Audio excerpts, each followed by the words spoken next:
वालेकुम बिस्मिल्लाहिर्रहमानिर्रहीम। आज की हमारी वीडियो का टॉपिक है dividing a quantity in a given ratio.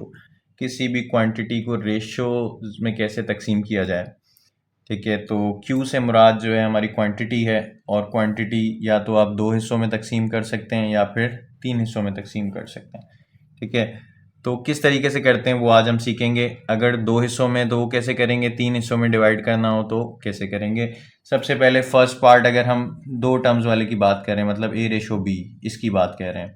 आपने कोई भी आपको क्वांटिटी दी हुई और बोल रहा है कि इसको रेशो में जो है आप डिवाइड कर दें।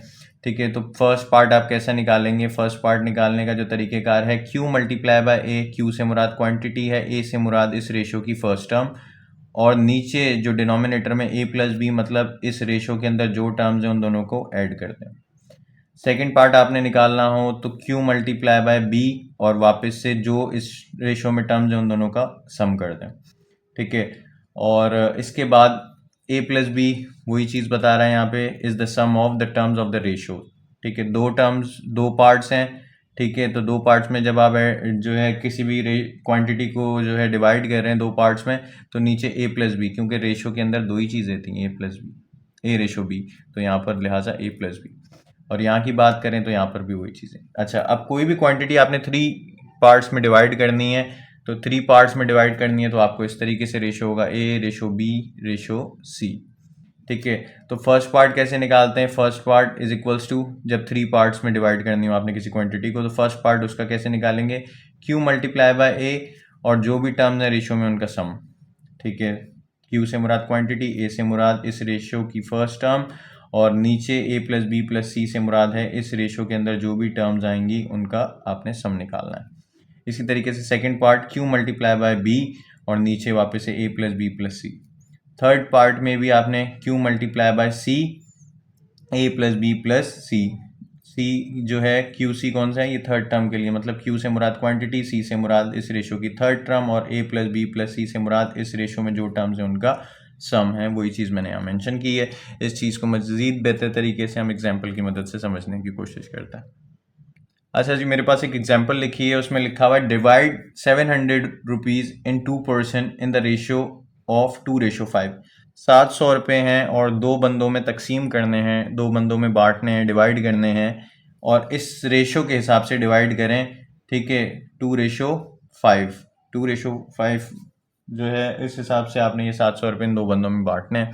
तो सबसे पहले जो चीज़ें गिवन है वो हम लिख लेते हैं। गिवन था मेरे को 2:5, ये गिवन रेशो था। सम ऑफ रेशो निकाल लूँ तो सम ऑफ रेशो मतलब अब दो पर्सन है, टू पर्सन है, तो मतलब टू पार्ट्स वाले की बात हो रही है। ठीक है, अगर यहाँ एक रेशो और होता या यहाँ पे एक रेशो और होता और ये थ्री पर्सन होते तो फिर थ्री पार्ट्स वाले की बात होती है हमारे पास। मगर अभी टू पर्सन हैं, सही बोल रहा है। 700 रुपये को दो बंदों में तकसीम कर दें, और रेशो के अंदर आप देख रहे हैं कि ए रेशो बी की फॉर्म है, मतलब टू पार्ट्स वाला है। तो गिवन रेशो मैंने यहाँ लिख दिया है सम ऑफ रेशो। ठीक है, मतलब सम ऑफ रेशो मतलब किसकी बात हो रही है, ए प्लस बी की। ये चीज़ ए है, ये चीज़ बी है, दोनों को प्लस कर दें, 2 + 5 इज इक्वल्स टू 7। कितनी क्वांटिटी है, कितनी रकम है, टोटल अमाउंट कितनी है, 700 रुपीज़ है। सबसे पहले अमाउंट ऑफ फर्स्ट पर्सन, पहले पर्सन की फर्स्ट पार्ट निकालना हूँ मैं। तो फर्स्ट पार्ट निकालने का तरीक़ेकार क्या था, Q multiply by A upon A plus B. तो क्यू से मुराद जो है मेरी ये क्वांटिटी है 700 मल्टीप्लाई बाय ए से मुराद इस रेशो की फर्स्ट टर्म मतलब 2, तो 700 मल्टीप्लाई बाय 2, और नीचे ए प्लस बी से मुराद हमारी क्या है, सम ऑफ रेशो है, मतलब 2 + 5 जो हमने किया था 7, वो यहाँ 7 आ गया। इसको सिंप्लीफाई किया तो 200 रुपीज़, मतलब पहले वाले बंदे को 200 रुपये मिलेंगे। ठीक है, इस रेशो के हिसाब से हम इसको तकसीम कर रहे हैं, पहले वाले बंदे को 200 रुपये मिलेंगे। इसी तरीके से अब सेकंड पर्सन की जो अमाउंट हमने कैलकुलेट करनी है, तो सेकंड पार्ट मालूम कर रहे हैं। ठीक है, तो Q multiply by B upon A plus B. Q से मुराद क्वांटिटी है, बी से मुराद हमारी ये सेकंड टर्म है, ये चीज़ हमारी ए है, ये चीज़ हमारी ए है, ये चीज़ हमारी बी है। तो जब हमने ए निकाला था, first amount of first person निकाली थी, तो वहाँ पे हमने क्यू के साथ ए पुट किया था, मल्टीप्लाई हो रहा था ये। और जब अब अमाउंट ऑफ सेकंड पर्सन निकाल लें तो क्यू तो क्वांटिटी, और सेकंड पर्सन के लिए ये बी की वैल्यू कितनी थी, 5 थी तो 700 multiply by 5। A plus B से मुराद सम ऑफ रेशियो है, मतलब 2 और 5 को जो आपने प्लस किया था 7, इसको सिंप्लीफाई किया तो दूसरे बंदे को रकम जो मिलेगी वो 500 रुपये है। इसी तरीके से हमारे पास एक और एग्जाम्पल है और बोल रहा है कि डिवाइड कर दें 720 रुपीज़ को, 720 रुपीज़ को जो है डिवाइड कर दें, ठीक है, 3 बंदों के अंदर among 3 person in the ratio, और इस रेशियो में डिवाइड करें कि पहले वाले बंदे को इतना मिले, दूसरे वाले बंदे को इतना मिले, तीसरे वाले बंदे को इतना मिले। ये रेशियो दिया हुआ है, ये आपको जो है अमाउंट दी हुई है, मतलब क्वांटिटी दी हुई है, टोटल अमाउंट दी हुई है या क्वांटिटी दी हुई है, और बंदे कितने हैं, 3 हैं, मतलब 3 पार्ट्स वाले का आप जिक्र है। पहले वाली एग्जांपल जो हमने देखी वो 2 पार्ट्स वाली थी, उसमें 2 बंदे थे, ठीक है। यहाँ पे 3 पार्ट्स वाले की बात हो रही है। तो सबसे पहले जो चीज़ें गिवन थी क्वेश्चन में मैंने वो यहाँ लिख दी हैं, ठीक है। गिवन रेशियो है हमारे पास 2:3, 3:4, और सम ऑफ रेशियो मतलब a plus B plus C, तो ये चीज़ a है, ये b है, ये c है, तीनों को ऐड कर दिया तो 9 आ गया। टोटल अमाउंट हमारे पास जो है वो 720 है, 720 रुपीज़ है, 720 रुपीज़ है, ठीक है। अच्छा, सबसे पहले अमाउंट ऑफ फर्स्ट पर्सन जब हम निकालते हैं तो q multiply by a upon a plus B plus C, तो q की जगह 720, ठीक है, मल्टीप्लाई और a की जगह ये चीज़ a है हमारी, ठीक है, तो a की जगह 2 लिखा, और नीचे a प्लस बी प्लस सी जो हमने निकाला था 9। तो जब अमाउंट ऑफ फर्स्ट पर्सन हमने कैलकुलेट की तो पहले बंदे को 160 रुपीज़ मिलेंगे, 160 रुपीज़ मिलेंगे। इसी तरीके से अमाउंट ऑफ सेकंड पर्सन निकालते हैं तो q अपॉन b, ठीक है, और नीचे a प्लस बी प्लस सी, ये चीज़ तो फिक्स है हर बारी में ना, ठीक है। तो q की जगह 720 रुपीज़ है, मल्टीप्लाई बाय b की जगह हमारे पास 3, तो मैंने 3 पुट कर दिया, इसकी जगह 9 थी इसकी वैल्यू, तो यहाँ 9 पुट कर दिया, इसको सॉल्व किया तो दूसरे बंदे को 240 रुपीज़ मिलेंगे, मतलब 240 रुपीज़ मिलेंगे सेकंड बंदे को। इसी तरीके से थर्ड बंदे का कैलकुलेट करते हैं तो q upon C, Q C upon A plus B plus C, तो q की जगह 720 मैंने पुट कर दिया, मल्टीप्लाई बाय c की वैल्यू क्या थी, 4 थी, ठीक है, तो c की जगह 4 पुट किया है। इसकी जो है हमने कैलकुलेट किया हुआ है सम ऑफ रेशियो वो 9 था, तो यहाँ 9 पुट कर दिया, और इसको जब हमने सॉल्व किया तो तीसरे बंदे को 320 रुपीज़ मिलेंगे। इसके बाद हमारे पास एक और नेक्स्ट एग्जांपल है और उसमें कहता है a profit of ₹1700 is to be divided among 3 person. कोई मुनाफा हुआ है 1700 रुपये का, और वो बोल रहा है कि ये 1700 रुपये 3 बंदों में बांटने हैं, डिवाइड करने हैं। पहले बंदा है ए, दूसरा है बी, तीसरा है सी, और इनका जो रेशियो है वो 1/5 है, मतलब ए का रेशियो 1/5, ठीक है, बी का जो है 2/5, सी का जो है 1/4, और बोल रहा है बताओ कितने इन 3 बंदों को कितनी कितनी रकम मिलेगी। सही है, तो सबसे पहले मैंने ये देखा कि ये रेशियो तो मुझे फ्रैक्शन में गिवन है 1/5, 2/5, 1/4, तो इसको जो है हम पहले एक स्टैंडर्ड फॉर्म के अंदर लेकर आ जाते हैं, ठीक है, रेशियो की। तो इसको स्टैंडर्ड फॉर्म के अंदर लाने के लिए मैंने क्या किया, हर टर्म को, ये जो रेशियो की हर टर्म थी इसको मल्टीप्लाई कर दिया 20 से, ठीक है। अच्छा, अब 20 से मल्टीप्लाई कराने की वजह ये है, 20 से इस तरह से मल्टीप्लाई किया है कि ऐसे नंबर से मल्टीप्लाई करूं, ऐसा कोई नंबर दिमाग में आपने सोचना है जिनसे मैं इन तीनों को मल्टीप्लाई करूं तो ये फ्रैक्शन फॉर्म इसकी ख़त्म हो जाए, ठीक है, और एक ये होल नंबर बन जाए।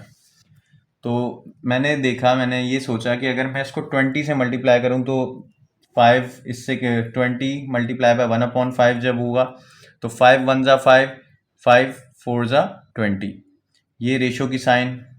फिर जब 20 2/5 से मल्टीप्लाई होगा तो इससे भी कैंसिल हो सकता है, 5 1 जा 5, 5 4 जा 20, फिर रेशो की साइन। फिर जब 20 1/4 से मल्टीप्लाई होगा तो 4 1 जा 4, 4 5 जा 20। तो आपने एक ऐसा नंबर सोचना है जो तीनों से जिसकी कैंसिलेशन पॉसिबल हो ताकि ये फ्रैक्शन फॉर्म ख़त्म हो जाए। अच्छा जी, ये 4 फिर इस 1 से हुआ मल्टीप्लाई तो 4 1 जा 4, ये रेशो के साइन।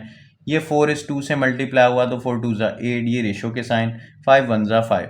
अब हमारे पास एक रेशो आ चुका है होल नंबर की फॉर्म में 4:8:5।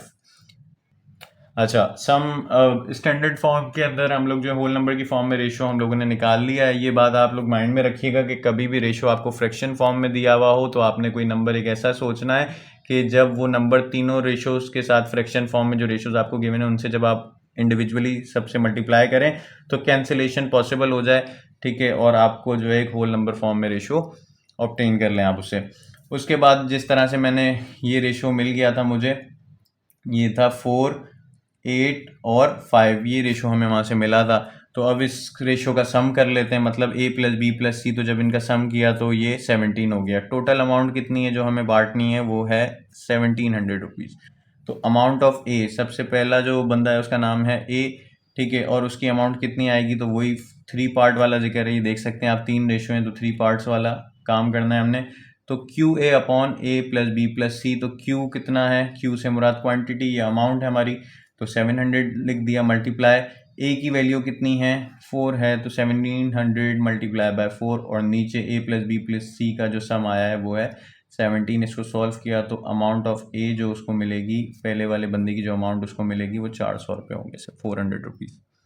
इसी तरीके से अमाउंट ऑफ बी जब आप कैलकुलेट करेंगे तो Q multiply by B upon A plus B plus C, तो क्यू आपको पता है 1700 है, बी की वैल्यू कितनी है 8 है, तो 1700 मल्टीप्लाई बाय 8, ये चीज़ हम निकाल चुके हैं, plus B plus C, sum of ratio वो कितना है 17, तो मैंने यहाँ 17 पुट कर दिया, ठीक है।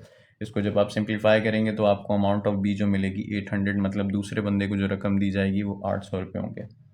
इसी तरीके से अमाउंट ऑफ सी हम कैलकुलेट करेंगे, Q multiply by C upon A plus B plus C, तो क्यू की वैल्यू आपको पता है 1700 है, सी की वैल्यू जो है, सी को जो रेशो दिया गया है वो कितना है 5 है, ठीक है। तो 1700 मल्टीप्लाई बाय 5, और नीचे सम ऑफ रेशो हमारा 17 है, 17 है, तो वो हमने यहाँ पुट कर दिया।